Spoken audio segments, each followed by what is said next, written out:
नमस्कार दोस्तों, स्वागत है आपका शिव साधना तंत्र चैनल में। भगवान महाकाल का आशीर्वाद आप सब पर बना रहे, ऐसी मन में कामना है और प्रभु से प्रार्थना है।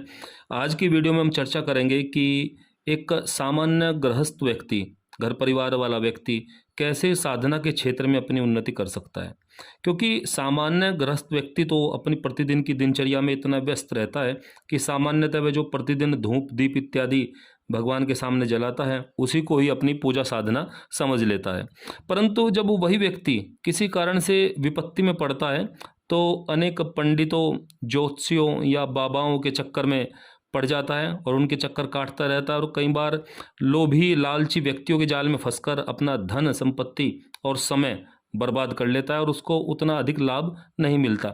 जैसे कि कई बार कोई तंत्र की बाधा किसी परिवार पर आ जाती है, नज़र दोष हो जाता है, कुछ मारण क्रिया इत्यादि का प्रयोग कर दिया जाता है। क्योंकि आजकल बहुत पढ़े लिखे व्यक्ति इन बातों को नहीं मानते और जब तक वे इस समस्या की जड़ तक पहुंचते हैं तब तक बहुत देर हो चुकी होगी, कई बार हो चुकी होती है। मैंने बहुत से केसों में ऐसा देखा है। तो आज की वीडियो थोड़ा सा लंबी होने वाली है, लेकिन अगर आप इसमें अंत तक बने रहेंगे तो शायद आप वो काफ़ी कुछ इसमें प्राप्त भी होने की संभावना होगी। तो कैसे हम स्वयं को ही इतना बलशाली बना लें, इतना मजबूत बना लें कि सामान्य प्रकार की जो विपत्तियां हैं वो कम से कम हम पर बहुत कम असर करें और हम अपने स्वयं के जीवन में भगवान की या ईश्वर की या अपने इष्ट की कृपा को महसूस कर सकें। किताबों में तो बहुत पढ़ा है, टीवी सीरियलों पे हमने बहुत देखा है, फिल्मों में हमने बहुत देखा है, लेकिन अनुभव क्या है, क्या है मेन बात चीज़ है वो अनुभव करने की। हमने खुद क्या अनुभव किया है, तो ऐसा हम अनुभव अपने जीवन में ले सके तो उसके लिए हम क्या करें। अब मुझे बड़ा अजीब लगता है और लोगों पे दया भी आती है ऐसे व्यक्तियों पर कि जब वो कहते हैं कि पूजा साधना इत्यादि का तो हमें समय ही नहीं मिलता। एक आदमी फ़ोन के अंदर 6 घंटे बिता सकता है, फेसबुक, यूट्यूब या आजकल रील पे और पता नहीं और क्या क्या चलता रहता है फ़ोन में, उस पर लगा सकता है कई घंटे। लेकिन जब पूजा साधना इत्यादि की बात करें तो समय ही नहीं है। तो कितना भी व्यस्त व्यक्ति हो, वास्तव में जो व्यस्त हैं वे भी अगर पूरे व्यस्त हों तब भी कोई आधा घंटे का, 30 मिनट का, 40 मिनट का समय निकालना कोई बड़ी बात नहीं। लेकिन अगर स्वयं अंदर से इच्छा हो तब वो समय निकलेगा। परंतु यही तो प्रारब्धों का खेल है। यदि ऐसे विचार सबके मन में आ जाएं तो लगभग सभी भगवत कृपा के पात्र बन जाएंगे और यही माया का खेल है। खैर, आप यदि अब तक वीडियो में बने हुए हैं तो आप जानिए कि कहीं ना कहीं भगवत कृपा या इष्ट की कृपा आप पर बनी हुई है, तभी आप उनकी प्राप्ति हेतु इच्छुक हैं। और होता क्या है कि मनुष्य को बड़ी बड़ी साधनाएं, यज्ञ या मंत्रों का पाठ, जो क्लिष्ट क्लिष्ट मंत्र हैं उनका पाठ, जिनके बहुत सारे सावधानियां होती हैं, नियम होते हैं, उन चीज़ों की ओर मन का आकर्षण बहुत जल्दी होता है। तो लेकिन सबसे पहले आपको सामान्य चीज़ों को समझना बहुत आवश्यक है। सबसे पहले आप अपने इष्ट देव निश्चित कीजिए। यदि नहीं कर पा रहे हैं तो मैंने इस वीडियो के डिस्क्रिप्शन में एक वीडियो का लिंक दिया है जो मैंने काफ़ी पहले बनाई थी कि अपने इष्ट देव को कैसे पहचानें। उसको देखकर भी आपको शायद सहायता मिलेगी। तो सबसे पहले आप इष्ट को पहचानें और उसके बाद में आपको उसके केवल अपने इष्ट देव का, वो भगवान शिव हो, विष्णु हो, माता देवी हो, देवी के बहुत सारे रूप हैं, दुर्गा माता के बहुत सारे रूप हैं, उनका कोई भी रूप हो, जो भी आपके इष्ट हैं, जिनके प्रति आपके मन का रुझान है, आप उनके नाम जप।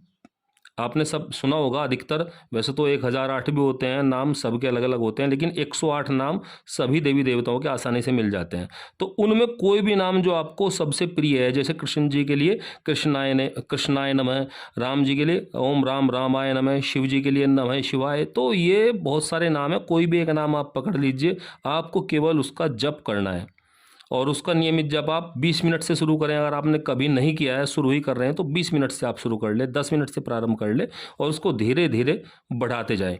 लेकिन एक निश्चित समय जरूर रखिए आप, 20 मिनट का, 25 मिनट का। जब आप आसन पर बैठकर अपने घर के मंदिर के सामने धूप दीप जलाकर आप उतने समय जरूर करें। और उसके बाद दिन में जब जब भी आपको याद आए अपने इष्ट देव की, तो आपको वो नाम जप लगातार करते रहना है। और रात को सोते समय जब आप निंद्रा के लिए लेटें तो इस नाम जप के साथ ही आपको नींद आनी चाहिए। ऐसा एक आप क्रम बना लें। और सुबह जब आपकी आंख खुले तो बिस्तर पे से पैर नीचे रखने से पहले आप कम से कम 3-4 मिनट, 5 मिनट अपने इष्ट के नाम का जप करके ही आप अपनी नित्य क्रिया को आरंभ करें।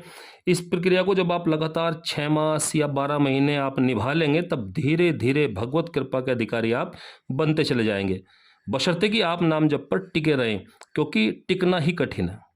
टिकना और बने रहना ही कठिन है। बीच बीच में अनेक प्रकार की ऐसी घटनाएं होंगी और होती हैं, स्वयं मेरे साथ हुई हैं, काफ़ी लोगों को जो मैंने बताया उनके साथ भी हुई हैं।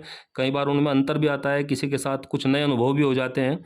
तो लेकिन उससे ऐसा होता है कि आपको नाम पर अश्रद्धा उत्पन्न हो जाएगी, ज़रूर होगी ऐसी घटना कि ये मैं क्या कर रहा हूँ, ये क्या ड्रामा है, ये क्या लाभ है इसका, बहुत सारे मन में ऐसे ख्याल आएंगे। लेकिन और प्रारंभ में क्या होगा कि विषय विकार, जो आपके अंदर की वासनाएं हैं, लोभ हैं, लालच हैं, छुपी हुई जितने भी आपकी वासनाएं हैं, क्रोध इत्यादि, वो काफ़ी अधिक बढ़ सकता है। काफ़ी लोगों के साथ ऐसा होता है। परंतु यदि आप लगातार टिके रहे तो आपका अंदर का जो विष है ना, वो धीरे धीरे बाहर निकल जाएगा और आपके अंदर निर्मलता और पवित्रता अपने आप आती चली जाएगी। प्रारंभ में होगा कि मन नहीं लगेगा बिल्कुल भी, लेकिन मन नहीं लग रहा है तो कोई बात नहीं, आपको बस टिके रहना है लगातार। और धीरे धीरे नाम के प्रति आपका श्रद्धा और उसका तेज आपके मुख पर खुद दिखाई देने लगेगा। आपको अनुभव भी कुछ हो सकते हैं उसमें अलग से। होता क्या है कि हम बड़े बड़े मंत्रों का, अनुष्ठानों की जो विधियां हैं उनकी ओर आकर्षित होते ही हैं, जबकि शास्त्र कहता है कि कलयुग में बस एक नाम आधारा, अर्थात कोई भी नाम आप जब पकड़ लें वही आपका उद्धार करने में समर्थ है। जब हम कहीं से कोई मंत्र सुनते हैं, पढ़ते हैं, या यूट्यूब से मंत्र उठा लेते हैं और उसको करना प्रारंभ करते हैं, तो उसका निश्चित जानिए अधिकतर 90% आपको विपरीत फल ही मिलेगा। प्रारंभ में हो सकता है एक झटके में आपको लगे कि बहुत आपको अधिक शुभ फल मिल रहा है, लेकिन अंत में आप उसका बुरा फल ही प्राप्त करेंगे। परिणाम आपको विपरीत मिलना तय है, क्योंकि हर मंत्र का एक अपना एक साइंस, एक विज्ञान है, एक विधि है, एक मेथड है। किसी भी मंत्र को आप प्रारंभ करने से पहले बहुत सारी क्रियाएं करनी होती हैं। मंत्र जप को प्रारंभ करने से पहले उन क्रियाओं को करने के बाद तब आपको मूल मंत्र के जप का अधिकार मिलता है। और इसका कारण यह है कि मंत्र की एक अपनी ऊर्जा शक्ति है और उसके साथ आपका तालमेल बैठना बहुत जरूरी है। आपका लेवल अभी कुछ और है, मंत्र की ऊर्जा का लेवल कुछ और है, तो सब कुछ उलट पलट हो जाता है। तो सबसे पहले साधना इत्यादि आप जब करना शुरू करें तो नाम जप बहुत अधिक है, बहुत अधिक आवश्यक है नाम जप करना। आपको विपरीत परिणामों को नियंत्रित करने के लिए अपनी ऊर्जा का लेवल, जो ऊर्जा का स्तर है, वो बढ़ाना अति आवश्यक है। और जब वो हो जाएगा तो आपको आगे का जो रास्ता है, जो मार्ग है, वो अपने आप ही मिलना प्रारंभ हो जाता है। नाम जप के साथ ऐसे कोई बड़े नियम कानून कुछ भी नहीं होता है। आहार विहार, मन का निर्मल होना जरूरी है, वो अपने आप धीरे धीरे होता चला जाता है। ये आपके बुरे प्रारब्धों को, नाम आपके बुरे प्रारब्धों का नाश करता है और आपको धीरे धीरे विकसित करता जाता है आगे की साधना के लिए। और जब इष्ट की कृपा आप पे धीरे धीरे होनी शुरू होती है तो आपको ऐसे साधन, ऐसे ग्रंथ, ऐसा साहित्य, ऐसे व्यक्ति अपने आप ही मिलते चले जाएंगे जो आपको साधना के मार्ग पर आगे बढ़ा देते हैं। कई बार आपको उम्मीद भी नहीं होगी ऐसा रास्ता आपको मिल जाता है। परंतु ये एक बहुत धीमी प्रक्रिया है जिसमें बहुत धैर्य चाहिए। अधिकांश व्यक्ति, लगभग 90% व्यक्ति तो बीच में ही रास्ता छोड़ देते हैं, मार्ग बदल लेते हैं। और लेकिन जो जारी रखते हैं वो अपनी इष्ट की कृपा और उनका किसी ना किसी माध्यम से जो उनका साक्षात्कार है वो भी कर लेते हैं। कई बार सौपन में, कई बार किसी और रूप में उनको महसूस हो जाता है। तो नाम जप की ऊर्जा इतनी अधिक होती है कि ये उन बुरे प्रारब्धों का, जो जन्म जन्मांतर से निरंतर चले आ रहे हैं, उन बुरे प्रारब्धों का सर्वनाश कर देता है, जिनका बुरा फल आपको भविष्य में भुगतना निश्चित था। ये एक जो बल है वो नाम में होता है और या तो उनको नष्ट कर देगा या उसके प्रभाव को काफ़ी कम कर देगा। परंतु आजकल प्रत्येक व्यक्ति शॉर्टकट, छोटे रास्ते की तलाश में है, जबकि आध्यात्म में ऐसा कोई मार्ग है ही नहीं जिसे आपको शॉर्टकट कह दे। तो जब तक अपनी स्वयं की ऊर्जा का स्तर नहीं बढ़ेगा तब तक ना तो शास्त्र समझ में आएंगे कि शास्त्र क्या कह रहे हैं, और ना ही जो असली संत हैं, वास्तविक जो संत हैं, उनकी वाणी भी आपको नहीं समझ आएगी। और वास्तविक संत और अवास्तविक संत, इन दोनों में भी भेद आप नहीं कर पाएंगे अगर आपकी वो आंतरिक ऊर्जा का स्तर नहीं बढ़ेगा।